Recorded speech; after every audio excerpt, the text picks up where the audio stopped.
Penjelasan singkat tentang judul. Kenapa saya namai Al-Intisor? Jadi menolong itu bukti mahabbah. Bukan berarti Mbah Mun butuh ditolong itu enggak. Sebagaimana ayat wayan surunallaha wa rasulah. Tentu kita tidak pernah GR menolong Allah. Allah la yahtaju ilal i'ana. Karena Allah itu ghaniyun mutlak. Tapi bahasanya Quran wayan surunallaha wa rasulah. Kemudian kenapa saya milih menjamakkan madzhab? Karena beliau punya madzhab fil tasawuf, punya madzhab fil fikih, punya madzhab fil ijtimaiyah. Sehingga masalah bahasa ini saya anggap cukup, meskipun nanti Anda kalau ngarang kitab ya ngarang sendiri, punya judul sendiri. Karena ini sudah saya patenkan, nanti malah saya gugat. Tapi begini, yang penting begini. Kenapa saya membahasakan Al-Intisor? Saya ini kan hidup di kota. Di kota itu banyak cara berpikir Islam ekstrim, termasuk yang berpikiran khilafah. Karena saya seperti yang dikatakan Gus Kamil di Gembleng Mbah Mun mulai kecil, pikirannya ya nasionalis religius atau religius nasionalis. Karena saya takut teman-teman itu tidak memahami atau nggak memahami referensi itu. Saya masih ingat betul ketika di Madinah di Dawe Mbah Mun, hak Salahuddin Al-Ayyubi songono iku barokah Ihya. Jake golekno. Terus saya cari-cari termasuk beberapa takbir yang saya utarakan sekarang ini. Jadi ini clear supaya bahwa kita intisor itu membela dengan makna bukti mahabbah. Seperti kita mengistilahkan orang-orang Ansor disebut Ansorullah wa Rasulih. Masa Allah butuh ditolong? Ya tentu enggak. Kenapa saya milih Al-Intisor? Karena saya sayang sama ayat ada seorang nabi berdoa Rabbi anni makhlubun fantasir. Terus walladzina idza asabahumul baghyu hum yantasirun. Ini saya mulai tentang Al-Intisor. Saya mohon dilihat halaman pertama itu halaman 6. Halaman 6 di situ saya tulis riwayat Imam Bukhari dan itu ditulis di beberapa halaman oleh Imam Bukhari. Di antara alamat waliyullah adalah summa yudaulahul qabul fi ahli ardi. Kita tahu Mbah Mun sangat diterima semua pihak. Alhamdulillah. Beliau sering memfatwakan wa alal akil ayakuna basiron bi zamani mukbilan ala sani.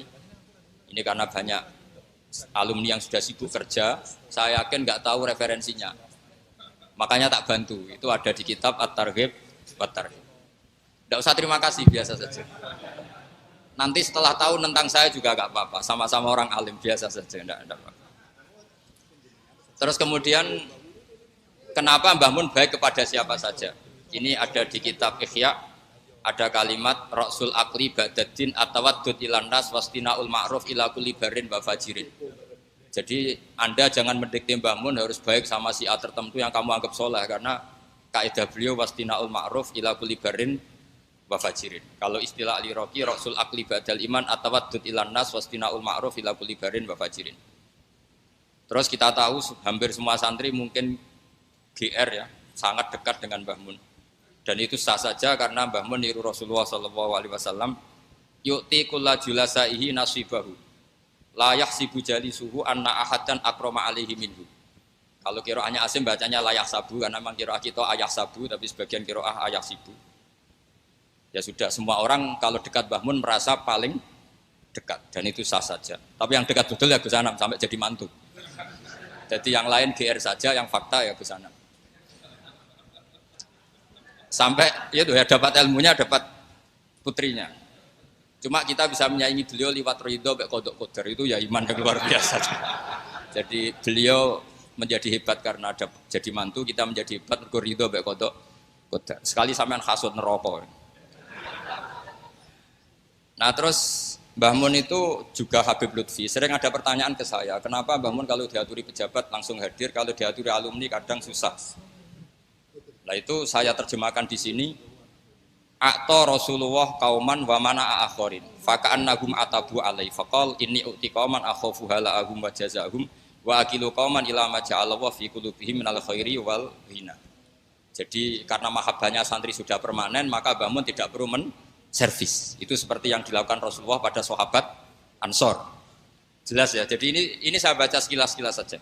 Karena saya kalau nerangkan detail itu ngenyak, kiai diterangno. Jadi ini saya baca sekilas-kilas saja. Terus Mbah Mun menghindari bahasa menfonis bahwa zaman ini rusak, zaman ini gini, yai jarang ngendikan seperti itu karena ngikuti dawuh Nabi, idza qala ar-rajulu halakan nas fa huwa ahlakuhum.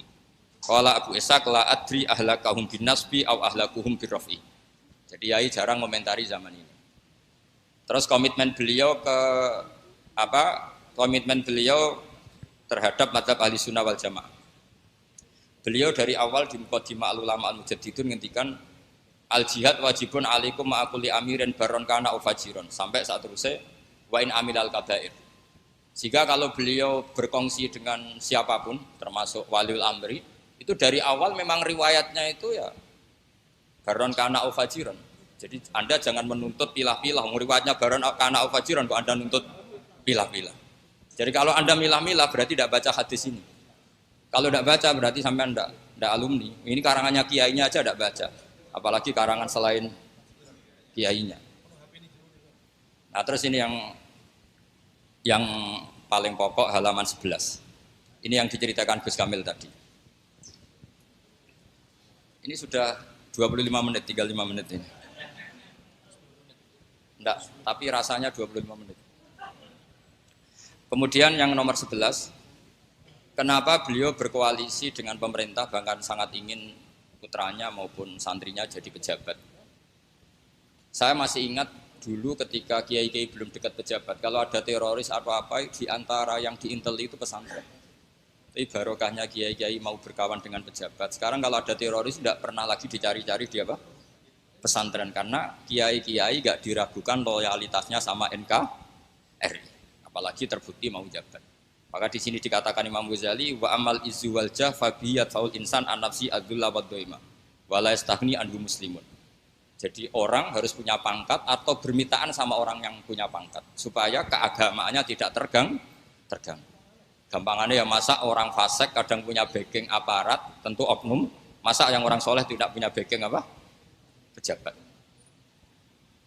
Sudah ya, itu nomor 11. Ini sudah tinggal 5 menit. Kemudian di sini saya menyebutkan waruwiya anarobian ja'ahu yatubu min husai'an. Ini yang paling hebat dalam Islam menurut saya. Ada seorang bedui minta sesuatu sama Nabi karena Nabi itu tidak orang kaya raya meskipun sangat sakhot, tapi kan tidak kaya raya, ngasih itu nggak memuaskan. Orang Arabi ini menggerutu. Ketika menggerutu sahabat ingin bunuh Arabi ini karena dianggap kurang sopan sama Rasulullah SAW. Tapi uniknya Nabi minta Arabi tadi ke rumah atau Nabi yang masuk rumah dikasih banyak kemudian puas. Ketika puas kata Nabi, kamu harus ngomong ke mereka kalau kamu puas supaya sahabat saya tidak dongkol sama kamu.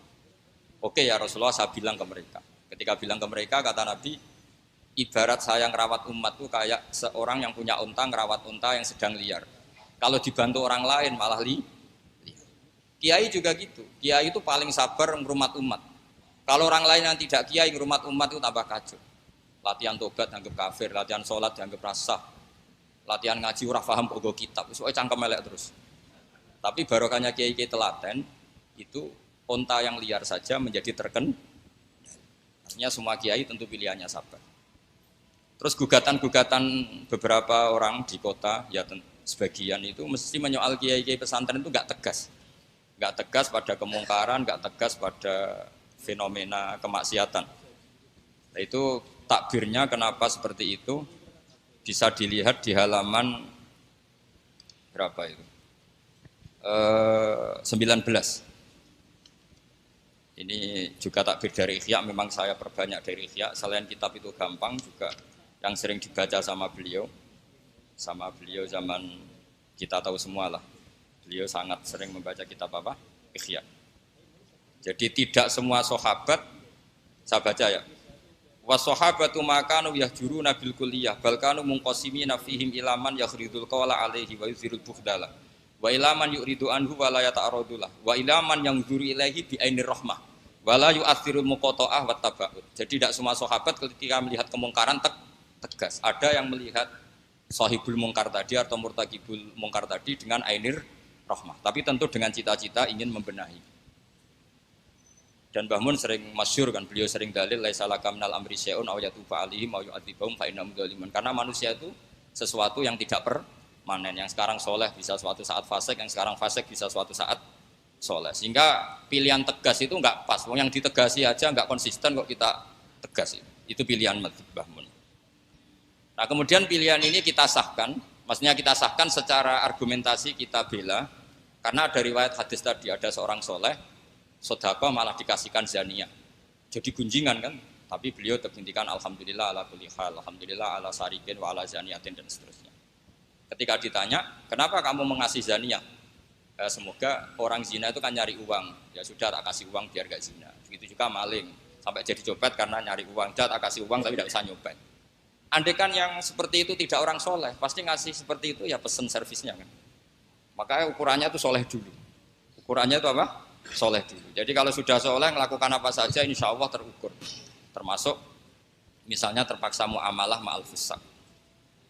Terus diantara itu saya menyebutkan riwayatnya Sufyan bin Uyainah ketika itu ditulis oleh Hilyatul Auliya, ketika Nabi Yahya dan Isa itu dua nabi besar yang sezaman, yang Nabi Yahya suka berkawan atau berkomunitas sama orang-orang soleh, yang Nabi Isa beliau menjawab, Nabi itu bimanzilati tabib, saya udawil mardo, ya sudah saya yang nangani orang macam-macam.